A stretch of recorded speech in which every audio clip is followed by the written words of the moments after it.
Hello and welcome to the State Secrets Podcast. I'm your host, Cyberbrief CEO and publisher, Suzanne Kelly. At the recent G7 summit in Canada, leaders provisionally agreed on a joint strategy to protect critical mineral supply chains, aiming to bolster economic and national security. The draft statement emphasizes the need for minerals markets to reflect the true costs of responsible extraction and trade. Now, you're wondering why this matters to national security, where rare earths remain a strategic leverage point for Beijing. And my guest today is one of the many voices trying to sound the alarm on just what this means for U.S. national security. John Waters is a former president and COO of FireEye. Today, he serves as chairman and CEO of Apollo Information Systems and CEO of JPW Advisory. He also spoke earlier this month at the Cyberbrief's NatSec Edge conference in Austin, Texas, about how we may be down to days now before this issue is a real crisis here at home. And we asked him on the State Secrets podcast to explain it. John, welcome. It's so nice to have you here. Thanks, Suzanne. Appreciate the invite. You know, I'd like to kind of tackle the big picture first. There's so much going on in the world right now, particularly with all the focus on the Middle East and what's happening with Iran. Why do we really need to care about this issue right now? Yeah, no, that's you're spot on. There's a lot of distractions to keep you from part of the core challenges we have in the negotiations with Beijing and really the rest of the world's reliance on Beijing and China for their dominant position that they've taken over in the last 10 to 15 years on critical minerals and metals. As we walk through the discussion today, I think you'll have a better understanding of their strategy, how they executed it, where we are today, and why this has now become a matter of critical national security for us and our allies around the world. And we're at a disadvantage from a trade perspective and a supply chain independence perspective. Just by way of background, last summer in my awareness campaign to try to get people to start recognizing that there was an issue, and as I like to say, panic early and avoid the rush, to take a look at where we really sit in terms of the leverage that China has in this dominant position with rare earths and with critical minerals and metals. And so I tried to translate it in economics terms. So I was with many folks in DC and a lot of staffers, bilateral staffers, Congress last summer. And I was like, look, I think there's an equal chance they do nothing and to leverage this traditional advantage they have for any negotiation or exercise of strength, that they do everything that they have at their power. And if they did everything they had at their power, strategic, sustained boycott, just a denial of all critical minerals and metals to the United States, it's an existential threat to the country. $25 trillion that we estimated. I think there's an even probability of that and doing nothing. Why? Because they have withheld these critical minerals and metals in prior periods as a way to express their dominance and just remind us how independent that they are in their supply chain of manufacturing, telecom equipment, chips and other things through this metals and minerals, advantage they've delivered. Where we sit today, and this is why this is imminent and in the press, in December, they had begun a complete embargo on any shipments of gallium, germanium, and antimony to the United States. You ever heard of them? Does it even matter? No. You can't make an integrated circuit, chips in our CHIPS Act, without gallium. And they control 99% of the world's refined supply. So that has been a real issue. And there's not a lot of these minerals and metals in the supply chain. So that has been sustained until our recent trade negotiations with the new administration, an attempt to actually open up these trading channels again. And then furthermore, in April, they really widened the sector focus critical minerals attack on a whole variety of rare earths, really focusing on crippling our ability to produce technology, defense capability, AI, data centers, so all those foundational elements that go into the production cycle of those down market capabilities. They've been very restrictive on the exports. So the net effect of it is we're now at the position where we do have to panic because we have to rush. There's no quick alternatives. So we're now at the negotiating table figuring our way out to buy some time towards independence. So a lot of people are talking about this theoretical elegance of, supply chain independence with us and our allies. That is years away. We have the reality you have to deal with over the next day to 3 to 5 years before we can truly address this problem. The day part is kind of unnerving. John, you had a room full of investors, venture capital investors, private equity investors who invest particularly in national security technologies and dual use technologies on the edge of their seats because they really wanted to know from you how this could impact also the broader economy. So you said something I thought was fascinating, which is this isn't only impacting F-35s, it's also going to impact F-150s. Talk to me a little bit more about how you see the critical minerals sort of choke on the supply chain impacting the broader economy. Yeah, a good question. So yeah, everybody thinks F-35. Well, not my problem, right? We already got a bunch of F-35s. Just by way of reference, so there's 50 critical minerals and metals on this list that the United States have that are our core dependencies to maintain our economic growth and to sustain our ability to project force forward. 50. You'd never heard of 40 of them. Within the ones you've heard of, a lot of those go into, like copper and cobalt and gallium and lithium and things like that. You've heard of with EVs. But the other ones go into things that you are very aware of, like an F-150 pickup truck. So the F-35 program we talked about, of those 50, there's 33 critical minerals and metals and rare earths in a traditional F-35. But to make a F-150 EV, the Lightning, it takes 16 of them. Just to make a generator, like a backup generator, if you go camping, there's 13 of them. So it's so foundational. I look at it as like the least common denominator of your economy. I mean, the world basically, you produce things you eat, you produce energy that you can, use to get places and power your homes, and you have stuff that you make things with. Whether you're making, pharmaceutical equipment or you're making technology systems, cars, data center, copper, inputs into our grid. Foundationally, all those things we make things with to maintain our economy are connected to these critical rare earths and minerals. And China, to their credit, has done a fantastic job of outflanking the rest of the world over the last 10 to 15 years because they have used their ability to have strategic loss areas in parts of their supply chain to build dominance. And here's what I mean. So in a capitalist society, if you've got 10 components in a supply chain, each component has to make money to stay in business. And then you ultimately produce a profit, throughout that supply chain, and the customer gets their product at a fair and reasonable price, hopefully. In communism, they can say, we're going to lose money at this second piece of the supply chain or first piece of the supply chain and benefit our downstream supply chain because overall China Inc. will make the same amount of money. We're just going to lose money here and we'll make more money here. So that's the difference in the approach that China's taken. So they've been able to use capitalism against us and toggle our capacity on and off with the way they price their minerals in terms of what they're acquiring. They can be the high bidder.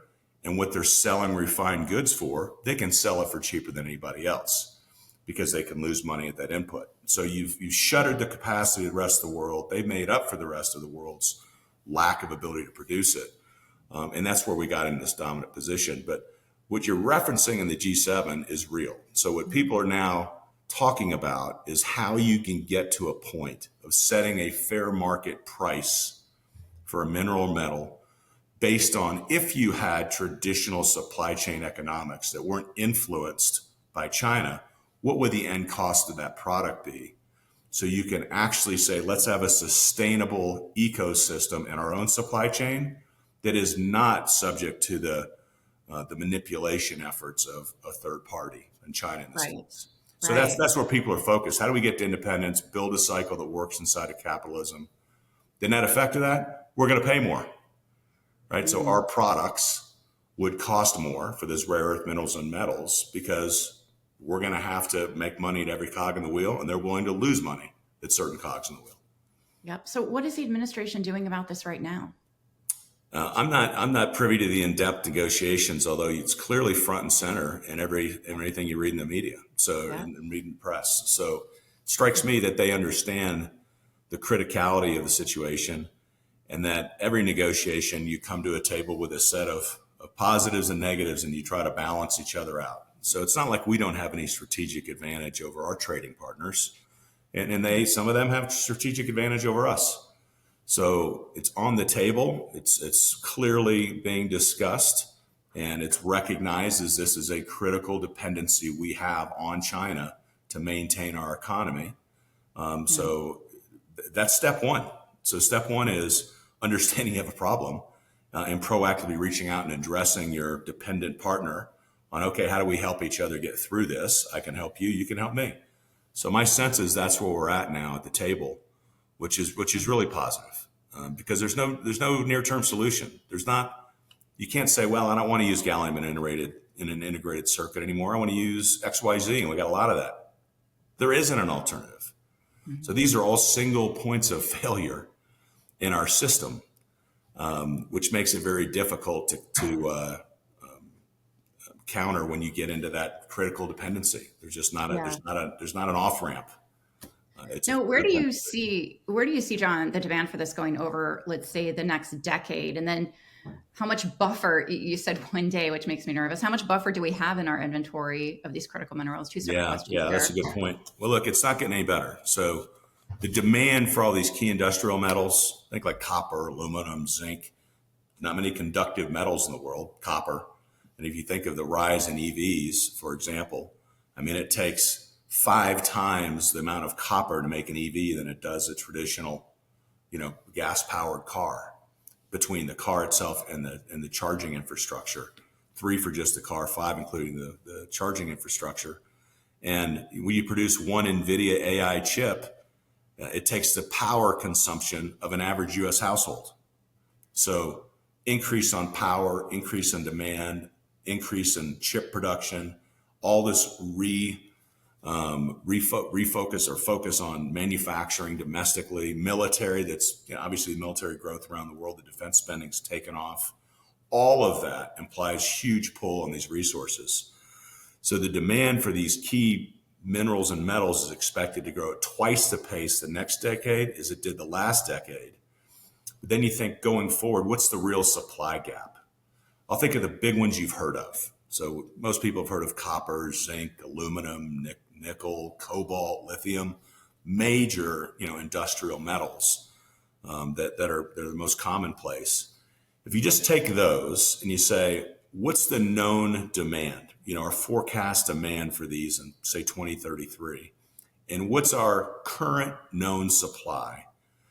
We're anywhere between half of what we're going to need and about 65% of what we're going to need, depending on each of those core industrial metals. Translation, 50 to 100% increase in our supply is going to be required in these key metals. Then you ask a question about supply chain. If you look back 10 years, you'd say, well, how much copper is in their system anyway? How much zinc, how much aluminum, how much nickel? It was a month or two, a reasonable amount of supply in a supply chain. If you asked that same question 5 years ago, it was a couple of weeks to a couple of months. What is it now? Days. Literally, if you look at zinc, 2 days, copper, 8 days, aluminum, 6 days, nickel, 7 days. There's no wiggle room. So when people talk about stockpiling, that was stockpiling from what? I mean, there's barely enough inventory in the system to deal with the current demand. And now that you've created a bit of a demand shock, that it will have a delay from what China's already done in the system, we're playing catch up, and it's just not in the system. So the only actor in this global ecosystem that can fill that demand requirement right now is China. Yeah. Well, of course, we're investing in this to meet these demands, though, in some way, right, John? I mean, I know you mentioned this is a $250 billion problem. Break that down for us a little bit. Yeah. So if you just look at those metals and minerals, just those core ones we just talked about, it's actually not that big. I mean, so the CapEx required to bring that capacity online And this is in a kumbaya world, right? So they're not saying whose cost structure, it's just total CapEx. It's about $250 billion over 10 years, $25 billion a year. That might sound like a lot of money, but put that in contrast, just 2023 alone, Rio Tinto, Anglo, and BHP combined dividended out $27 billion. So the money's in the system. The profits are in the system to put it back into the ground to meet the future demand. The problem is the economics don't allow them to reinvest that capital in the ground. So their shareholders force them to give them the money back. And that economic reality is what we're struggling with from a geopolitical basis, because we've got an actor in China as the dominant now provider to the world that can use their economic leverage to make it uninvestable for us to put new capacity in the works and bring new refinery capacity online. So if you compare that to like oil and gas upstream, for example, in 2023, the oil and gas industry spent $500 billion in CapEx. We're talking 5% of that. So the numbers aren't that big when you say, how do we get right? It's just the time required to get there is the reality I think we're just trying to reconcile to. It takes a long time to recover from where we're at. Yeah, now you mentioned that it's our capitalism actually that's hurting us here. I'm wondering who is actually incentivized then to put money toward this, John? Well, unless there is some kind of a guaranteed offtake contract, and this is going to require government intervention that said, hey, this is a fair price, we'll agree to this, then people will put money in the ground to bring capacity online. But as soon as they know nobody's going to put capacity online when they know the price could drop precipitously at any point because China's manipulating the end market. I mean, the most grotesque example of this is they literally have negative refinery costs for zinc now. So zinc, you refine zinc and the tailings from zinc, just think the scraps in the refinery process, you use to make, gallium and germanium along with bauxite and other things. But gallium and germanium come out of zinc and they come out of bauxite and a few other core metals. But they take the refinery costs negative.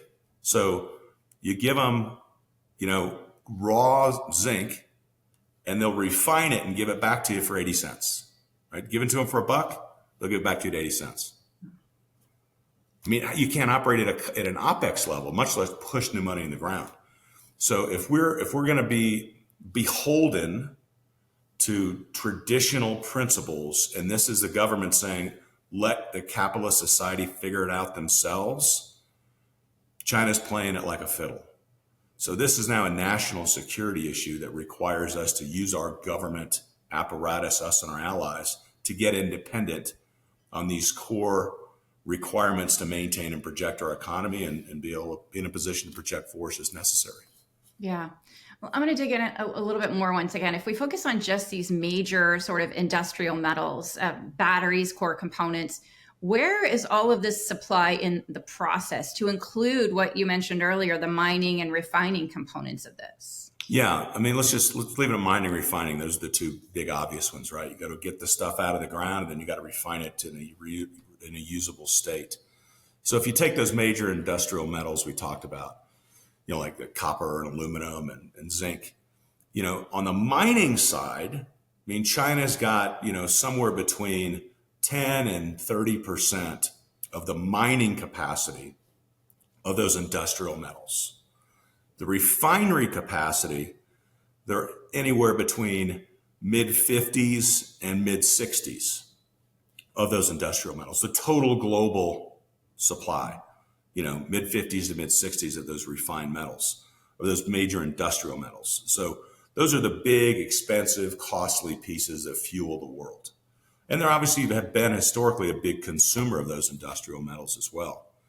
But you really see it starting to dominate when you move from industrial metals into battery metals and then into minor metals. So when you move into batteries, think like nickel and cobalt and lithium, particularly lithium, they're closer to 80%, 75 to 80% of the refined capacity in the world. They're still only about 25% of the input minerals. So they don't dominate mining, they dominate refinery. And that's where they've been very aggressive in building their leadership position and the dependencies on the rest of the world of them to as the global supplier. It's all at the refinery level. The minery level, I mean, United States is a natural mineral rich country. We've got a lot of the core components here, and so do our allies in Australia and everything else. It's just the economic reality. It hadn't made sense to get it out of the ground. China's also on a buying spree at the moment. And I know that one of the things you had mentioned at the NASDAQ Edge conference was that concerns you deeply. Why does that concern you? Yeah, so it's not, we were talking about the major industrial metals. When you go into all those rare earths that sit inside the F-150 and all the compounds to run, chips and circuits and LED panels and fiber optics and all of our defensive infrastructure. Now they got both. When you're moving into the rare earths, they've got 75% of the mining capacity and 85% of the refinery capacity. But let's not talk just about what's in China that they control. Let's talk about what's outside of China. So when you look outside of China, going back to those major industrial metals, zinc and lead and copper, they are the big buyer. So for what they don't control, they're picking up anywhere between 30 and 50% of the total supply around the world of those core industrial metals. So they don't make all of it from the mine output, but they're the biggest buyer in the world of it to begin to corner the market for those input minerals and metals, in many cases that they further refine into gallium and germanium that drive our high-tech sector. So as we talked about earlier, kind of a surgical strike against a specific sector. To me, what it looks like right now is specific purpose-built strategies to target our success of the CHIPS Act, our technology advantage, the ability to bring data centers and AI to life in a meaningful way, our defense industrial base, our ability to remilitarize and continue to grow our military structure. Effectively, it's an attack on our high-tech industry. I talked about linking it to economic terms and the existential risk of a sustained attack. If you just take gallium, that they have 99% of the supply, the world's refined supply of gallium that you make an integrated chip with and nothing else. If gallium's gone, it's 8% of the US GDP. Think about that. That's stunning. COVID was 4 globally, 4% hit. So this is an 8% hit from one mineral and metal that they happen to have 99% of the world. And that cripples not just our tech backbone, but think of how hard it was to get a car in COVID. Yeah. So we are a chip dependent economy, and chips and sensors are in every element of not just technology, but core basic consumer goods nowadays, whether it's phones or cars or refrigerators or whatever, you name it. Yeah. I think too, John, sadly, awareness is not going to really come up to where it needs to be on this until people start feeling that pain. They can't get that iPhone. They can't get that refrigerator. They can't get those replacement maybe not replacement parts, some replacement parts for their vehicles. But what does our timeline look like on this? I mean, you mentioned, a day earlier, which is, of course, full on panic mode. And you mentioned maybe months. What does the timeline look like to you? Yeah, I mean, it's depending on how you measure it, right? I bet you right now, if you made 20 phone calls to friends in the industry and say, talk to your head of your supply chain, and are you starting to see any shortages in your component suppliers that are kind of the direct consumers of all these rare earths and minerals and metals? Mm-hmm. They're going to say, yes, we're starting to see shortages bubbling up in the system. When does it come home to roost to the consumer? Probably this summer. We're already in the summer, but certainly July, August. This is assuming it's not abated through the negotiations going on right now with China, right? So I know we're on it. It sounds like the administration is clearly focused on it, and they're trying to do the best they can. And I suspect they'll get us a good deal. But in terms of where we're at today and our current vulnerability, we're at some just basic consumer level understanding of supply chain. Shortages are clearly emerging by the end of summer. And by Q1 of next year, I believe it's a catastrophic situation where you can't get anything. You can't go get a car. You can't get a phone. You can't get an LCD panel, can't lay any wire. There's no fiber optics, can't make a chip, That's full panic mode. Yeah, and so I think, while we didn't wait till the exact last minute to counter this dependency and deal with it, we were pretty close to the finish line. So I think that the administration is right to be taking this on in earnest with China. And again, we all know global trade creates global dependencies. This isn't one way by any stretch of the imagination. We're all kind of codependent on each other for things, particularly of the major industrial companies in the world. And, we in China fall into that. John, you mentioned there's not really a short-term fix for this. Is there a short-term strategy? If there is, I haven't seen it. I mean, I've seen two things. People think about the very short term and they say, let's stockpile. Let's have a strategic reserve of these minerals and metals. Okay, well, strategic reserves, these minerals and metals might be a couple of weeks. And then there's a long-term strategy. And I've heard all kinds of stuff from synthetic type of approaches to building gallium. How can we create a synthetic gallium without relying on nickel and bauxite to further refine it into? How do we actually decompose it and build it? Pharmaceutical sectors had some luck doing that. So maybe that's a good long-term solution over the next 5 to 10 years. We're in that gap in between. So we're roughly 4 or 5 years if you greenlit every single mining project under consideration. Everything in what's operating today, like the Mountain Pass mine, in the U.S., all the way through to a possible one in Australia, to probable ones in Australia, to Canada and Angola and Sweden and Finland and Tanzania. All these places have been talking about mines. If they all said go, the mining capacity coming online would get us independent around 2028, 29. The refinery capacity historically has taken an eternity. On average in the U.S., it's taken 14 years to bring a refinery online. 14. All the permitting, all of the work that goes through to bring a mine and refinery onto line. That's an incredible amount. Even if you turn it on right now and said, go, there's no permitting process, just get us capacity. Yeah. And the earliest and best case is 2.5 to 3 years on refinery, assuming you control the mining capacity. So if you take gallium and germanium, we have domestically in the United States, zinc mining and refinery capacity that could be further refined into gallium and germanium in the United States that would make us completely independent on those two, minerals. Yeah. It exists, it's here, but the economics don't make sense to bring it online.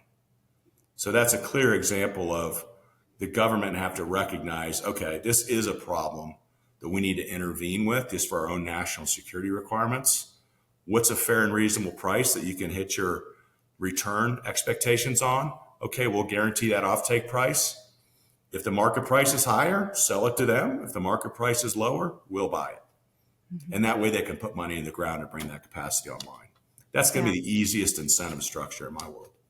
John, you've spent more than a year of your life now really focused on raising awareness and educating people as to this problem before it kind of hits and people start to feel the effects of it.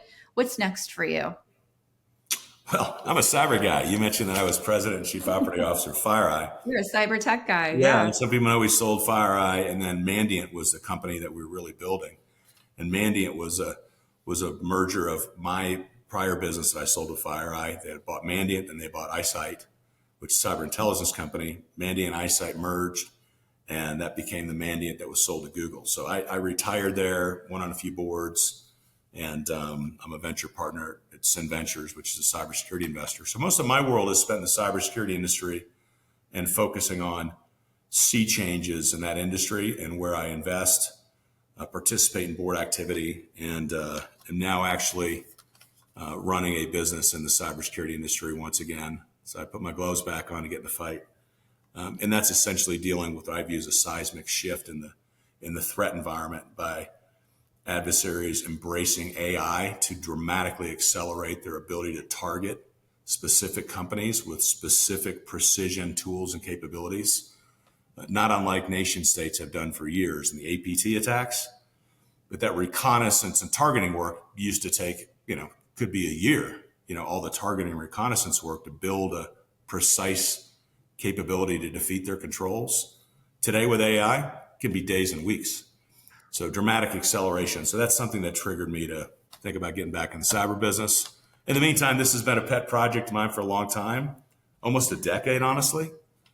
And one of the providers of this data is a company that I did business with from a cybersecurity perspective. I was really curious about their business, started looking for intersections between cybersecurity and critical minerals and metals in the supply chain, was blown away how small the supply was in the inventory, and actually had seen cyber attacks against copper miners and refiners that took it from 5 days to 2 days in terms of the global supply. So I was like, wow, we're really vulnerable through the lens of cyber attacks.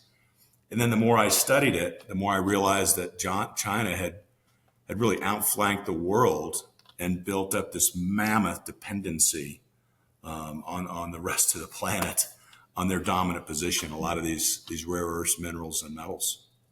Yeah. Well, John, it's good to have you in the game. We appreciate your dedication and focus on this issue and helping us explain why this is so important for folks before, what did you say, panic and avoid the rush? Yeah, panic early and avoid the rush. I love it. I love it. John Waters, former president and COO of FireEye. Today he serves as the chairman and CEO of Apollo Information Systems and CEO of JPW Advisory. Thanks so much, John, for taking the time to really dig in on this with us. Thanks, Suzanne. Appreciate it.